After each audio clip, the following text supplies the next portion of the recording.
What is up, guys? Welcome back. I'm Charles, mXrevival, mXrevival.com. Today's video is going to be full of cool shit just like my fat ass on Christmas weekend. God, I'm getting fat. So straight away, last video somebody suggested I do a giveaway in the comments. It was a great idea, but I needed to figure out how to make it fair since it isn't technically fair to do a comment giveaway for the guys that enter to win Thundercracker. But I figured it out, and today we're going to go ahead and do one of those. I'm going to give away a $100 no toil gift card for the comment that makes me literally laugh out loud. So guys, give it your best shot. I have a pretty gnarly sense of humor, so you can totally go for broke. Just be nice to each other and don't get your asses kicked off YouTube. Whoever wins the no toil gift card for $100 will be able to go over to their website, buy literally whatever you want over there. So no toil, thank you guys for hooking me up and my writers up. The thing that keeps this comment giveaway fair is that you guys aren't entered to win Thundercracker. That's a whole nother thing. So go ahead and watch the whole video, get some inspiration, see if you guys can give me a gut-busting laugh. Of course, I also have some regular contest winners, guys that entered to win Thundercracker and all of these micro giveaways in the Thundercracker episodes. I've got some really cool tricks to show you guys for the YZ airbox, whether you're on a YZ250 or a YZ125. And then we're also going to do some zinc plating together. I'm going to show you guys how I'm getting Thundercracker's hardware up to a better than new finish while also saving literally hundreds of dollars on OEM nuts and bolts. So first up, huge congrats to my last week's winners, Austin, Jerry, Dustin, and Donald. Austin and Jerry both won brand new Bolt Motorcycle Hardware Pro Packs, and then my guys Dustin and Donald are the lucky winners of the Sano metal finishing ceramic coatings for your brakes front and rear. So guys, huge congratulations. This was a pretty big giveaway, and they're only getting bigger from here. Now guys, if you're new to the channel and you haven't seen any Thundercracker build videos yet, you can actually win this bike. All you got to do is hit up mxrevival.com, enter to win the bike, and you'll also automatically be entered to win all these micro giveaways I'm doing. The Pro Packs, the ceramic brakes, Onium goggles, more and more and more. And truth be told, you guys have already missed out on about 20 different products I've given away in just 4 videos. In fact, Dustin and Austin have already won twice. You're gonna let them keep getting away with that? And then jokes aside, when you guys enter, you're also gonna help me help Road to Recovery and our boy Cameron in his battle against cancer. So thank you for joining, and let's get into today's video. So when I first pulled your bike apart in episode 1, one of the radiators in particular was twisted pretty badly. Overall, they were in pretty good shape considering the bike's a 2002 model, but of course I wasn't going to put a twisted radiator back on your bike. So I went ahead and sent your radiators out to my boy Brett in North Carolina, owner of ICW Radiator, and he got these suckers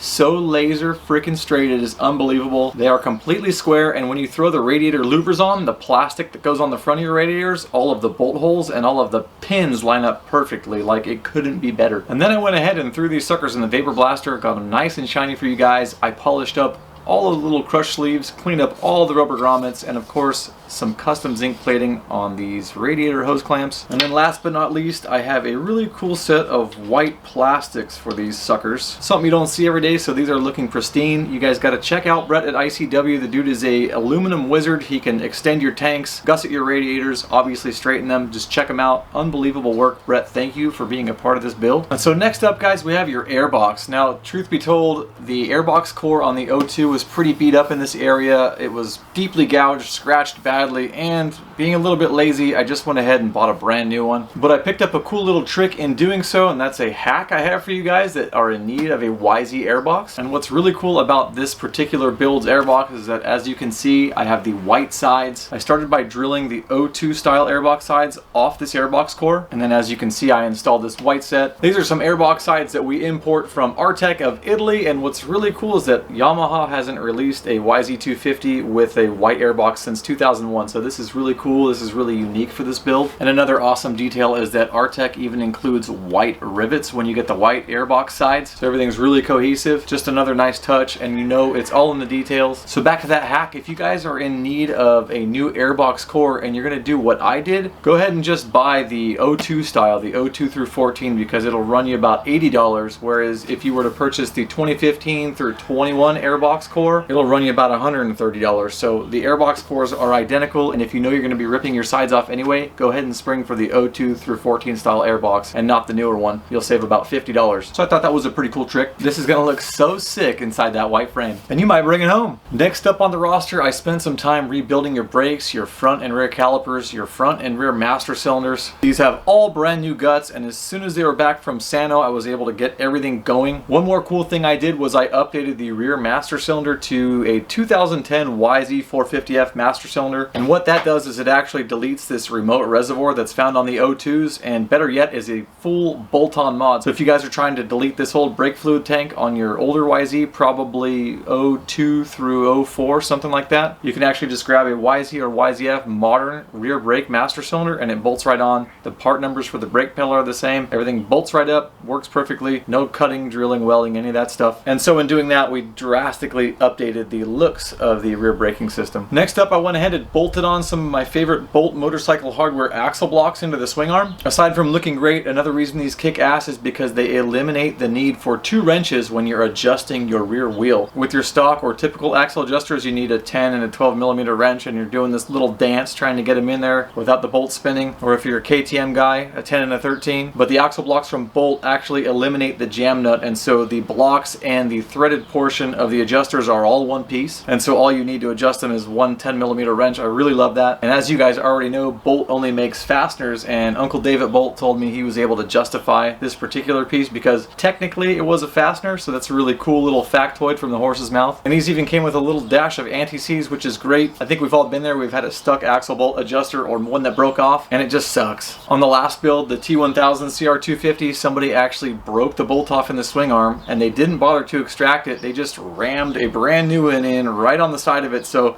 the old bolt was like this janky crescent moon with another bolt slid into the side of it. It was a freaking mess. Thankfully, I was able to get the thing out of the swing arm and then have the swing arm welded, but a little anti-seize goes a long way. At any rate, these look amazing against the white powder coated swing arm. And Dave, thank you for continuously hooking up me and my riders. I really appreciate you. And now we're into the zinc plating portion of today's video. And this zinc plating kit is especially amazing if you are tired of spending money on OEM fasteners, parts you can't find anymore, or maybe you want an axle and they're $30, $40 and you don't want to spend $30 or $40. No need to. The zinc plating kit takes care of it. OEM costs when you're doing a bike build add up extremely fast, and I don't reuse any bolts that I take out of these bikes unless they've been replaced, replated to better than new. And guys, let me tell you, the OCD only gets worse the more bikes you build, so this plating kit has saved my ass numerous times. So I still need to do the rear axle nut, and I figured that'd be a great piece to do together. And what I do is I usually start out by putting the dirty, corroded, beat up part, whatever it may be, into the dry blasting cabinet. And guys, I'm sorry, I jumped the gun on that. I actually already dry blasted this part. But the idea behind the dry blasting cabinet is that it gets into all the nooks and crannies, say inside the threads in a bolt that I could never reach by hand. And I need these parts perfectly clean and stripped of any grease, oil, or debris before they go into the zinc plating tank. So the dry blaster makes that much easier on me. So once the part has been blasted, you actually have 2 options. You can throw it right into the acetone, which is the step before we zinc plate. This step makes sure that there is no grease, oil, or contaminants going into the zinc plating bath. Or if you want your part to come out looking like chrome, like these axles I did, you need to do a little bit more prep first. The key to the finish is always in the prep, pretty much universally, no matter what it is you're building or doing. In my case, I'm using Cameron's Prime MX pads on these axles to get the finish up really nice before I zinc plate them, and that's why they come out looking like chrome. And once that's done, the part then goes into the acetone bath. Once the part comes out of the acetone bath, I'm able to string it up to a copper wire. This copper wire is going to be what hangs the part inside the zinc plating tank. And then the last step, I take that part on the wire, hang it inside the zinc plating bath, and then I energize the part using the DC rectifier. What happens from here is that there are 2 zinc plates inside the bath, and there is a transference of zinc from those plates to the electrified part. And when you pull your part out and you've done really great prep, your parts come out just like this. And so almost every nut and bolt in your bike looks this way. I told you guys I'm pulling out all the stops on this thing. This will be a bike to remember. So in my opinion, this is a must-have tool for your bike building arsenal. You guys can check it out in the description below. I'll leave you a link. We carry it on the mXrevival website. So shoot guys, now that you know I haven't been sleeping on the job and I've actually been busy, I think it's time for another giveaway. And this week, yet again, I will have 4 brand new MX parts winners. One of you guys is going to win a brand new Bolt Motorcycle Hardware Pro Pack. These Pro Packs are insane, and they have literally everything you need to put your chassis back together. Body fasteners, pipe springs, you name it, it's all in here. I think the only thing they're missing is the